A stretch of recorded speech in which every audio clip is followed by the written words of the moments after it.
2 Samuel, capítulo 1. Davi é informado da morte de Saul. Depois da batalha que resultou na morte de Saul, quando Davi já havia retornado de sua vitória sobre os amalequitas e fazia 2 dias que estavam em Ziglag, ao terceiro dia chegou um homem que vinha do acampamento junto de Saul. Tinha vestes rasgadas e a cabeça coberta por terra. Ao se aproximar de Davi, atirou-se por terra e se prostrou. Indagou-lhe Davi: "De onde vens?" E o homem respondeu: "Escapei com vida do acampamento de Israel." Diante do que Davi inquiriu: "O que aconteceu? Diz logo." E o fugitivo respondeu prontamente: "As tropas bateram em retirada do campo de batalha e muitos tombaram mortos. O próprio Saul e seu filho Jonatas também morreram." Então questionou Davi a pessoa que lhe trazia essas notícias: "Como sabes que Saul e seu filho Jonatas pereceram?" E o jovem lhe explicou: "Eu estava casualmente no monte de Gilboa e de repente encontrei o Saul cambaleando, apoiando sobre sua própria lança. Os carros de guerra e os oficiais de cavalaria inimiga estavam a ponto de alcançá-lo.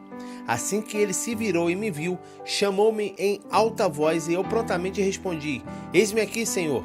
Então indagou-me: 'Quem és tu?' E eu disse: 'Sou amalequita.'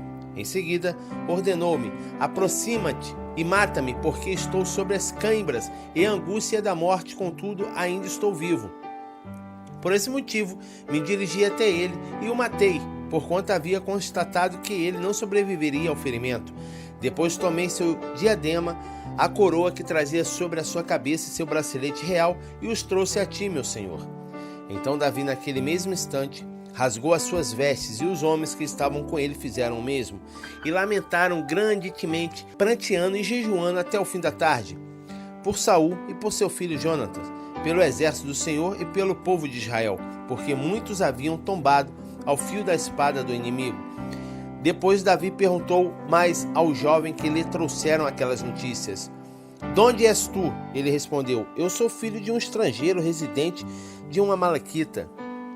Indagou-lhe ainda Davi: "Como não receasse levantar a mão contra um ungido de Yahvé para tirar-lhe a vida?" Então Davi chamou um de seus jovens serviçais e ordenou: "Aproxima-te e o mata-o." O moço golpeou o amalequita e ele morreu. Declarou-lhe Davi: "Que teu sangue caia sobre a tua cabeça, porque a tua boca testemunhou contra ti quando confessastes: 'Foi eu mesmo quem matou o ungido de Yahvé.'" Poesia fúnebre de Davi. Davi demonstrou seu pesar pela morte de Saul e seu filho Jonatas, entoando essa lamentação e ordenando que se ensinasse aos homens de Judá. É o hino do arco, que foi registrado no livro de Iachar, Justos. "O teu resplendor, ó Israel, desvaneceu e morreu sobre os teus montes, como tombaram os nossos soldados mais valentes. Não divulgueis isso em Gate, não o anuncieis nas ruas de Ascalon, a fim de que não se regozijem as filhas dos filisteus, nem se alegrem as filhas dos incircuncisos. Ó colinas de Gilboa, nunca mais haja orvalho nem chuva sobre vós, nem campos férteis que produzam trigo para as ofertas, porquanto ali foi profanado o escudo dos guerreiros, o escudo de Saul, que jamais será polido com óleo. O arco de Jonatas era mortal e nunca recuou do sangue dos feridos e da gordura dos poderosos. A espada de Saul jamais voltou vazia. Saul e Jonatas, amados e excelentes na vida e na morte, não se separaram. Mais do que as águias eram velozes, mais do que os leões eram fortes. Filhas de Israel, chorai sobre Saul, que nos vestiu de escarlate e de linho fino, que adornou com ouro os vossos vestidos. Como caíram os heróis no meio do campo de batalha. Jonatas, a tua morte sobre os montes de Israel dilacerou-me o coração.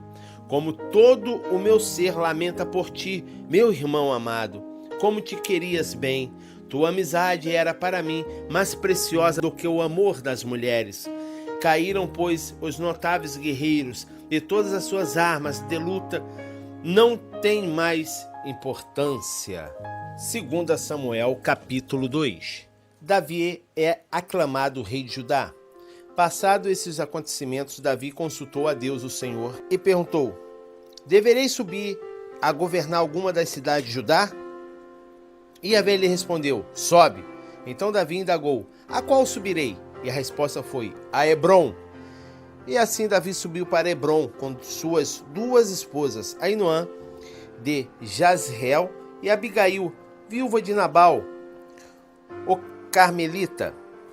Davi também levou os seus soldados com as suas famílias, e eles ficaram morando nas cidades vizinhas a Hebrom. Então os cidadãos de Judá foram a Hebrom e ali ungiram Davi rei da tribo de Judá. Informado de que os moradores de Jabes de Gileade haviam sepultado Saul, Davi enviou-lhes alguns homens com a missão de lhes entregarem a seguinte mensagem: bendito sejais de Yahvé por terdes realizado esta obra de misericórdia para com Saul, vosso senhor, e lhe terdes dado uma digna sepultura. Que Yahvé tenha para convosco misericórdia e bondade, e eu também vos farei bem, porque assim procedestes.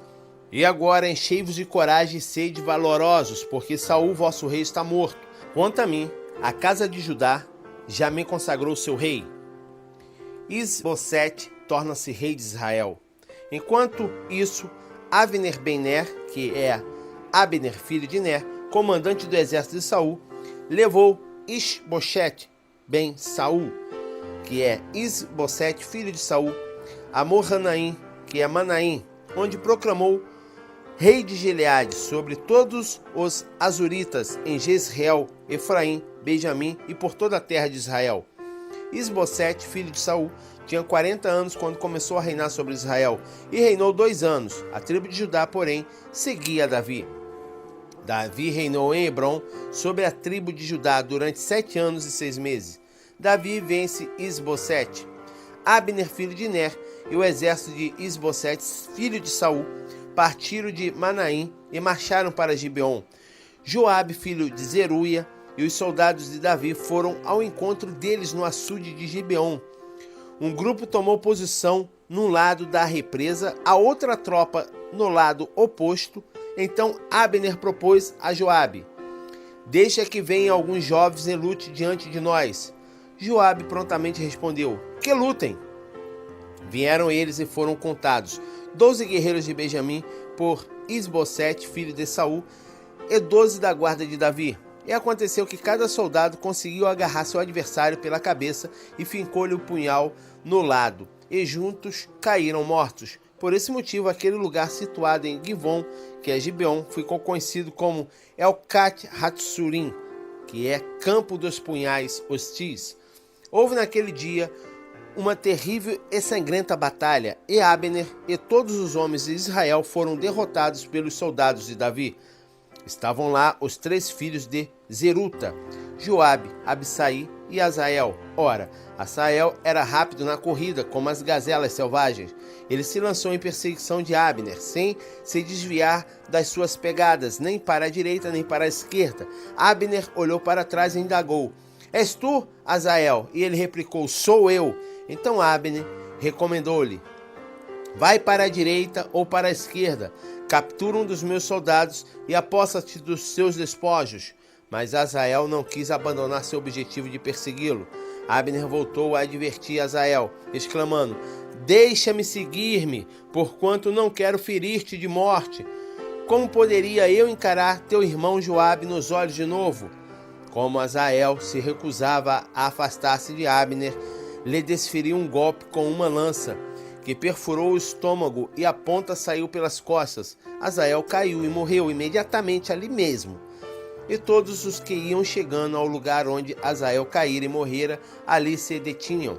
Então Joabe e Abissai perseguiram Abner. Ao final do dia, chegaram à colina de Amá, que está a leste da cidade de Guia, na estrada que vai para o deserto de Gibeon.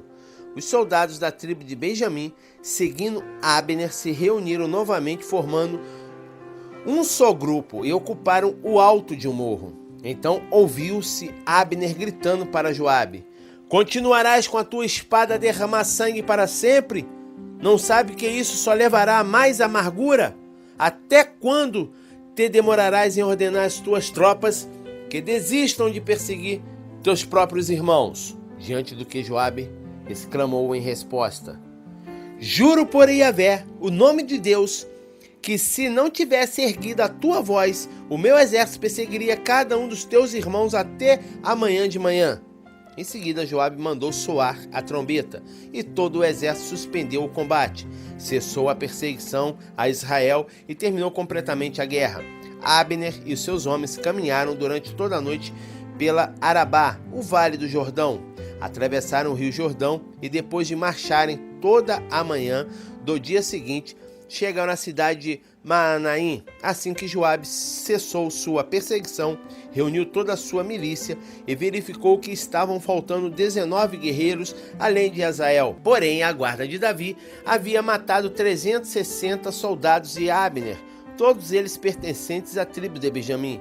Levaram o corpo de Azael e o sepultaram no túmulo de seu pai em Belém. Depois disso, Joabe e seus guerreiros marcharam durante toda a noite e chegaram a Hebrom ao raiar do dia.